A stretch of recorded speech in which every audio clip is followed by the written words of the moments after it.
bl-artisti kollha tagħna. Il-Prim Ministru mexxej tal-Partit Laburista Robert Abela qal li għall-Gvern is-saħħa mentali hija priorità nazzjonali. Intervistat fuq l-istazzjon 1, Dr. Abela ħabbar li għadha kif ħarġet is-sejħa għall-offerti biex jiġi estis l-ispazju għas-sala tal-psikjatrija fl-Isptar Mater Dei. Hawnhekk Dr. Abela spjega kif il-kura għas-saħħa mentali akuta trid tingħata fi spazju bis-Suite Mater Dei għax bekk qed tinqata' distinzjoni bejn il-pazjenti.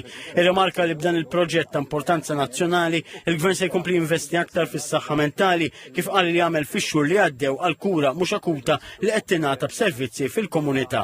Fuq Child Development Assessment Unit il-Prim Ministru qal li din it-taqsima se tiġi rilokata f'binja ġdida biex ikompli jitjieb is-servizz li qed jingħata fil-kura tat-tfal kif isir bħalissa f'Għawdex.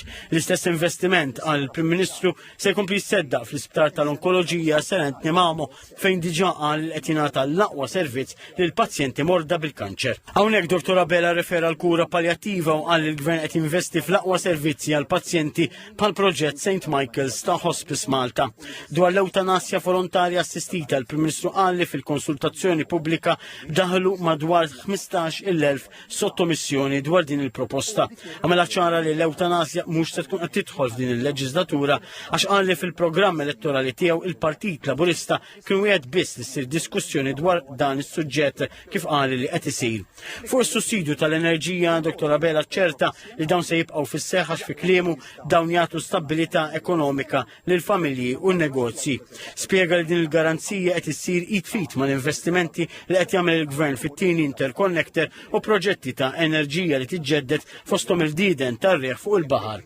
Hawnhekk irrifera għal viżjoni Malta 2050 u għal li s-suċċess tal-pajjiż mhux se jitkejjel biss bit-tkabbir ekonomiku iżda bil-kwalità tal-ħajja tan-nies. Dwar l-emendi fil-liġi taċ-ċittadinanza, il-Prim Ministru wieġeb li hemm rabja għal min għamel ħsara fil-konfront ta' Malta għax il-programm ta' qabel kien ħoloq ħafna ġid li minnu qal ibbenefika kulħadd. Skont il-Prim Ministru l-Partit Nazzjonalista baxxa rasu kosmetikament għall-emendi għax fil-verità għadu kontra il-programm. Dwar meta ġejja l-elezzjoni ġenerali, il-Prim Ministru qal li l-Gvern fadallu 30% tal-manifest elettorali xi wettaq għal ġid tal-poplu. Fuq it-tellieqa għal kariga ta' kap tal-Partit Nazzjonalista, il-Prim Ministru wara l-fema li jitla min jitla bejn Adrian Delija u Alex Borch se jibqa' jirrenja dak li sejjaħ bħala l-establishment tal-Partit Nazzjonalista. Wieħed li l-Gvern se jibqa' affukat li jismgħu jiltaqa' man nies biex ifassal il-politika skont ix-xewqat tal-poplu.